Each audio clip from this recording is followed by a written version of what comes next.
গো সুৰক্ষা আইনখন পুনৰ যে সংশোধন কৰিবলৈ ওলাইছে, গো সুৰক্ষা আইনখন তাতে আমাৰ 2-3টা সংশোধন আছে।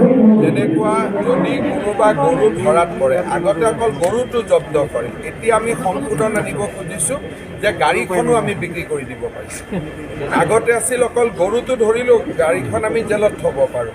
এতিয়া কোনোবা গৰু আৰু যদি আমি ট্ৰাক একেলগে পাওঁ, আইনৰ সংশোধনৰ জৰিয়তে আমি পাৱাৰ আনিব খুজিছোঁ যে ট্ৰাকখন আমি বিক্ৰী কৰি দিব পাৰিম। নহ'লে সদায় ট্ৰাকবোৰ জ্বলি থাকে, আজিও এখন ট্ৰাক জ্বলিছে। গতিকে কোনোবাই আহি জ্বলাই দিয়া হুলস্থুল কৰি থকাত কৰি এতিয়াতো গৰু দি ট্ৰাক আনিলে গৰু ধৰাত পৰে, লগত ট্ৰাকখনো জ্বলি যায়। কোনে জ্বলাই নাজানো, নিজে নিজে জ্বলি যায়। কোনোবা NGO যোনে যি কৰে। আমি কৈছোঁ জ্বলোৱা জ্বলি কৰাৰ পৰিৱৰ্তে আমি আইনৰ সহায় লৈ ট্ৰাকখন বিক্ৰী কৰিম। স্যাৰ ঠিক প্ৰশ্ন স্যাৰ, শেহতীয়াকৈ আমি দেখিছোঁ যে ৰাজ্যত হাতী মানুহৰ সংখ্যা হাতীৰ আপোনালোকে এতিয়া লামডিঙত আজি খবৰ পাব, লামডিং ফৰেষ্টত যে আমি এভিকশ্যন কৰিলোঁ, আজি 60টা হাতী তাত উঠি আছে। যদি ফৰেষ্টৰ জেগাবিলাক মানুহে লৈ লয় তো হাতী মানুহৰ সংশোধন হ'বই। আজি আপোনালোকে এইটো ভিজুৱেল টিভিত আনক খুব ভাল পাব। অসমত মানুহে গম পাব যে হাতী মানুহৰ সংঘাত কিয়। লামডিঙত আমি এভিকশ্যন কৰিলোঁ। আজি ৰাতিপুৱা মোক ফৰেষ্টৰ মানুহে কৈছে লামডিঙৰ ফৰেষ্টত 60টা হাতী ঘূৰি আছে, সেই পাহাৰখনত য'ত যোৱাকালিলৈকে মানুহ আছে।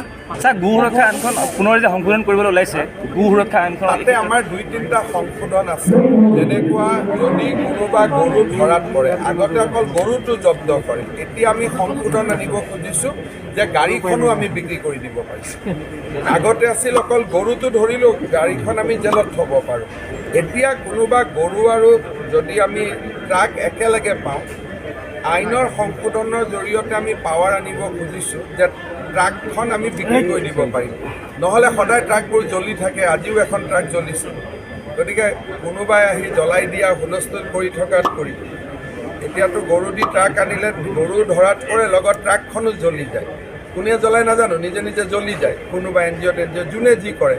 আমি কৈছোঁ জ্বলোৱা জ্বলি কৰাৰ পৰিৱৰ্তে আমি আইনৰ সহায় লৈ ট্ৰাকখন বিক্ৰী কৰিম। স্যাৰ ঠিক প্ৰশ্ন স্যাৰ, শেহতীয়াকৈ আমি দেখিছোঁ যে ৰাজ্যত হাতী মানুহৰ সংখ্যা হাতীৰ আপোনালোকে এতিয়া লামডিঙত আজি খবৰ পাব, লামডিং ফৰেষ্টত যে আমি এভিকশ্যন কৰিলোঁ, আজি 60টা হাতী তাত উঠি আছে। যদি ফৰেষ্টৰ জেগাবিলাক মানুহে লৈ লয় তো হাতী মানুহৰ সংশোধন হ'বই।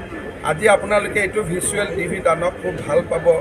অসমত মানুহে গম পাব যে হাতী মানুহৰ সংঘাত কিয়। লামডিঙত আমি এভিকশ্যন কৰিলোঁ। আজি ৰাতিপুৱা মোক ফৰেষ্টৰ মানুহে কৈছে লামডিঙৰ ফৰেষ্টত 60টা হাতী ঘূৰি আছে, সেই পাহাৰখনত য'ত যোৱাকালিলৈকে মানুহ আছে। স্যাৰ গো সুৰক্ষা আইনখন পুনৰ যে সংশোধন কৰিবলৈ ওলাইছে, গো সুৰক্ষা আইনখন তাতে আমাৰ 2-3টা সংশোধন আছে। যেনেকুৱা যদি কোনোবা গৰু ধৰাত পৰে, আগতে অকল গৰুটো জব্দ কৰে, এতিয়া আমি সংশোধন আনিব খুজিছোঁ যে গাড়ীখনো আমি বিক্ৰী কৰি দিব পাৰিছোঁ। আগতে আছিল অকল গৰুটো ধৰিলোঁ গাড়ীখন আমি জেলত থ'ব পাৰোঁ। এতিয়া কোনোবা গৰু আৰু যদি আমি ট্ৰাক একেলগে পাওঁ, আইনৰ সংশোধনৰ জৰিয়তে আমি পাৱাৰ আনিব খুজিছোঁ যে ট্ৰাকখন আমি বিক্ৰী কৰি দিব পাৰিম। নহ'লে সদায় ট্ৰাকবোৰ জ্বলি থাকে, আজিও এখন ট্ৰাক জ্বলিছে।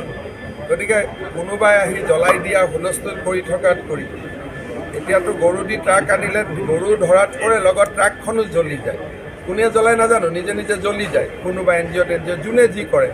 আমি কৈছোঁ জ্বলোৱা জ্বলি কৰাৰ পৰিৱৰ্তে আমি আইনৰ সহায় লৈ ট্ৰাকখন বিক্ৰী কৰিম। স্যাৰ ঠিক প্ৰশ্ন স্যাৰ, শেহতীয়াকৈ আমি দেখিছোঁ যে ৰাজ্যত হাতী মানুহৰ সংখ্যা হাতীৰ আপোনালোকে এতিয়া লামডিঙত আজি খবৰ পাব, লামডিং ফৰেষ্টত যে আমি এভিকশ্যন কৰিলোঁ, আজি 60টা হাতী তাত উঠি আছে।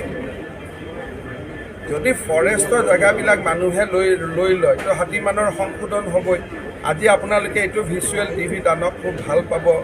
অসমত মানুহে গম পাব যে হাতী মানুহৰ সংঘাত কিয়।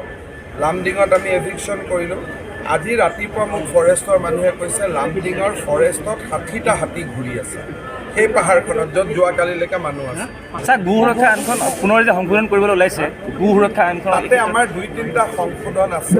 যেনেকুৱা যদি কোনোবা গৰু ধৰাত পৰে, আগতে অকল গৰুটো জব্দ কৰে, এতিয়া আমি সংশোধন আনিব খুজিছোঁ যে গাড়ীখনো আমি বিক্ৰী কৰি দিব পাৰিছোঁ।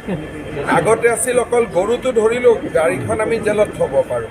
এতিয়া কোনোবা গৰু আৰু যদি আমি ট্ৰাক একেলগে পাওঁ, আইনৰ সংশোধনৰ জৰিয়তে আমি পাৱাৰ আনিব খুজিছোঁ যে ট্ৰাকখন আমি বিক্ৰী কৰি দিব পাৰিম। নহ'লে সদায় ট্ৰাকবোৰ জ্বলি থাকে, আজিও এখন ট্ৰাক জ্বলিছে। গতিকে কোনোবাই আহি জ্বলাই দিয়া হুলস্থুল কৰি থকাত কৰি এতিয়াতো গৰু দি ট্ৰাক আনিলে গৰু ধৰাত পৰে, লগত ট্ৰাকখনো জ্বলি যায়। কোনে জ্বলাই নাজানো, নিজে নিজে জ্বলি যায়। কোনোবা NGO যোনে যি কৰে। আমি কৈছোঁ জ্বলোৱা জ্বলি কৰাৰ পৰিৱৰ্তে আমি আইনৰ সহায় লৈ ট্ৰাকখন বিক্ৰী কৰিম। স্যাৰ শেষ প্ৰশ্ন স্যাৰ, শেহতীয়াকৈ আমি দেখিছোঁ যে ৰাজ্যত হাতীমানকৰ সংখ্যা বা হাতীৰ আপোনালোকে এতিয়া লামডিঙত আজি খবৰ পাব, লামডিং ফৰেষ্টত যে আমি এভিকশ্যন কৰিলোঁ, আজি 60টা হাতী তাত উঠি আছে। যদি ফৰেষ্টৰ জেগাবিলাক মানুহে লৈ লয় তো হাতীমানৰ সংশোধন হ'বই। আজি আপোনালোকে এইটো ভিজুৱেল টিভিত আনক খুব ভাল পাব। অসমত মানুহে গম পাব যে হাতী মানুহৰ সংঘাত কিয়। লামডিঙত আমি এভিকশ্যন কৰিলোঁ। আজি ৰাতিপুৱা মোক ফৰেষ্টৰ মানুহে কৈছে লামডিঙৰ ফৰেষ্টত 60টা হাতী ঘূৰি আছে, সেই পাহাৰখনত য'ত যোৱাকালিলৈকে মানুহ আছে।